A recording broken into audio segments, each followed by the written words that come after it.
To begin this morning, a man who truly needs no introduction. The Doge father brought a chainsaw to Washington, and after 130 days, he's saying goodbye. Now Elon Musk is officially out. It's now official. Elon Musk is leaving his role. Musk is leaving after his whirlwind tenure as the head of Doge. And just like that, Musk is officially out of the Trump administration. Elon Musk's reign as Doge chief came to a bittersweet end. If the system can eat billionaires for breakfast, turn bulldogs into chihuahuas, is anyone safe? Watch this. You're about to see the dirty secret Washington's been hiding for decades, and why the biggest names are dropping like flies. You want out? Well, by the end of this video, you will have the plan. Elon Musk just said he's pissed. And I am too, frankly. For once, someone powerful was fighting for us, and the system chewed him up. And we're next. This one stings. Musk volunteered to save us money. He was willing to take some time away from his companies, to do what he thought was right, to get some things going. on a mission, and that was to get waste and terrible spending out of the federal government. And somehow, that became the problem. Democrats firebombed his cars and called him a Nazi and accused him of taking drugs. Elon Musk didn't have to get his hands dirty in DC. He could have played it safe, rockets, cars, and counting his billions. But instead, he jumped headfirst into government waste, calling out almost $200 billion in junk. And not programs that we disagree with, actual waste, fraud, and corruption. Money that could have gone to roads, schools, or back into your pocket. And Congress's response? I think they're only sending $9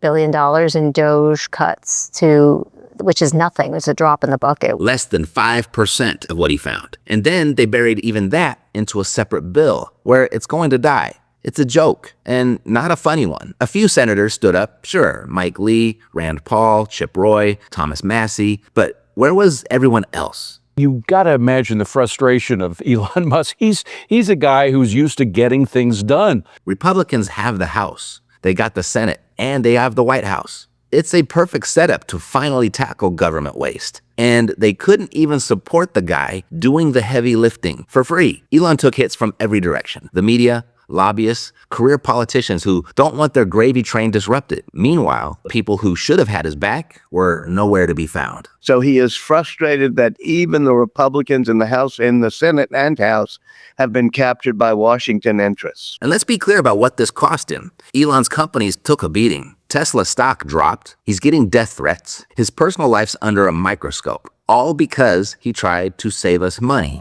We received several 911 calls about a fire. There were acts of violence, death threats, lawsuits, mandatory rehirings, shouting matches with cabinet members. Tesla profits plummeted by 71%. Number one, it's a great product. And Musk's net worth dropped by $100 billion. They can't win an argument. They're not going to really debate you on the issues, but they are pretty good at the vicious activism. So it looks like that's their platform going forward. Go with us or we'll destroy you. And what happens next? They turn up the heat even more. Hit pieces, drug rumors, private photos, anonymous sources. He took a lot of poo-poo for what he did. The New York Times, on Musk's last day, called him a drug addict. Quote, he told people he was taking so much ketamine that it was affecting his bladder. He took ecstasy and psychedelic mushrooms, and he traveled with a daily medication box that held about 20 pills, including ones with the markings of the stimulant Adderall. New York Times, is that the same publication that's fed a Pulitzer Prize for false reporting on the Russiagate? Is it the same organization? I gotta check my Pulitzer counter.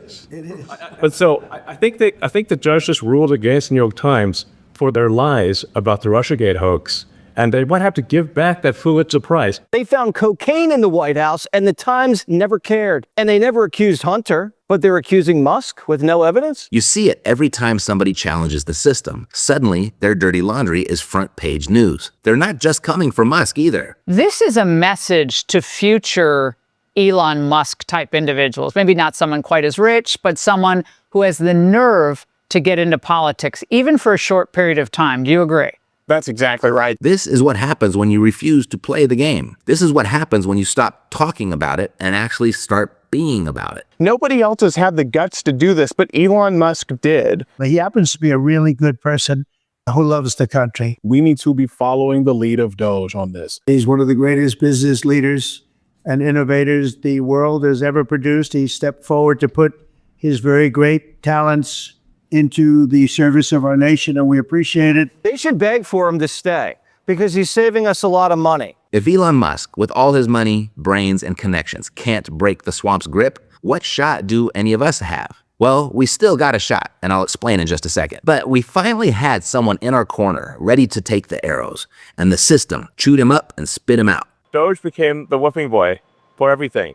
So if there was some cut, real or imagined, everyone would blame Doge. And yet he goes into Washington, faces this obstacle of backstabbing and people lying flat in your face, people who said that they trust you and that you were going to work together, et cetera. I think what you learn about Washington, I've been doing now for 3 years, it's a nasty place. That feeling that you've got right now, that's what millions of Americans have been saying down below in the comments. Finally, someone tried, and the system crushed him. And apparently, the system got to Dan Bongino and Kash Patel too. You hear about this? Strap in, it gets worse. Dan Bongino, once the loudest, most relentless voice against government corruption. And Kash Patel, once Trump's bulldog, the guy who said he'd drag the truth about January 6th out, no matter what. After watching their most recent interviews, the fire's gone. Bongino used to go scorched earth. Now, A woman who worked there, very nice, said, I used to watch your show. I miss you. I said, I miss me too.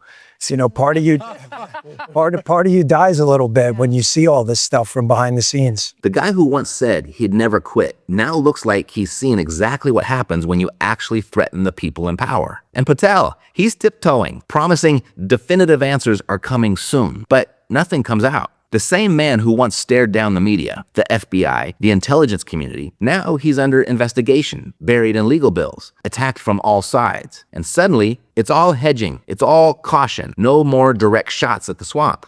Is this really what happens to anyone who dares push back? They got run through the ringer. Smears, leaks, lawsuits, threats. Doesn't matter if it's Elon Musk, Dan Bongino, Kash Patel, or anyone else.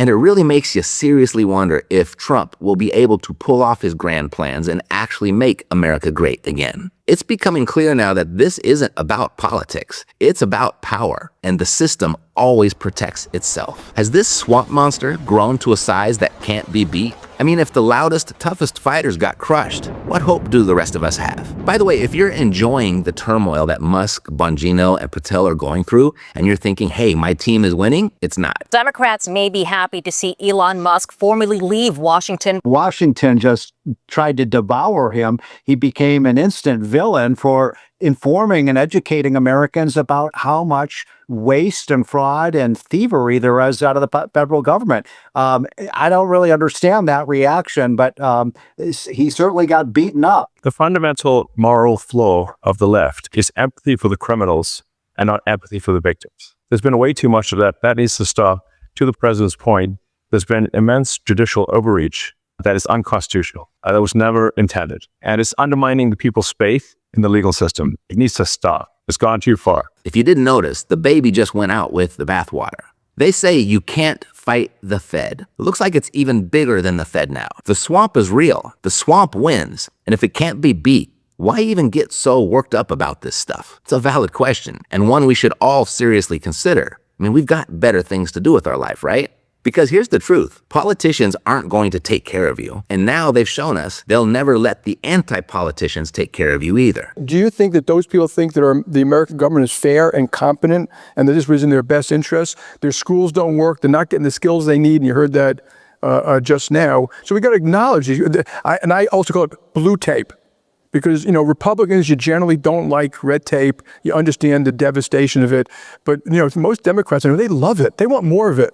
And they want to make it so confusing you can't even meet the rules, so you get punished and fined afterwards. Your life is up to you. If you can't fight the system, you have to fight inside the system. Do it yourself and for the people you love. And here's the deal. We need money. You need money. And that's not being greedy. That's reality. The money, it feeds your family. It keeps the lights on. It pays the doctor bills. And it helps you help your kids, your parents, and your friends. Anyone who tells you money isn't important doesn't understand how this world works. This here is a real estate channel, but actually it's a money channel disguised as a real estate channel. Real estate is just a tool. What we talk about here is not about fancy kitchens or waiting 30 years to maybe pay off your home. Real estate is how regular people like us, can win inside this rigged financial system. Here's what I mean. The system, it's inflationary by design. That means your dollars are always losing value. So how do you win? You use their game against them. You do what they do. You borrow money that gets weaker every year, and you use it to buy real estate,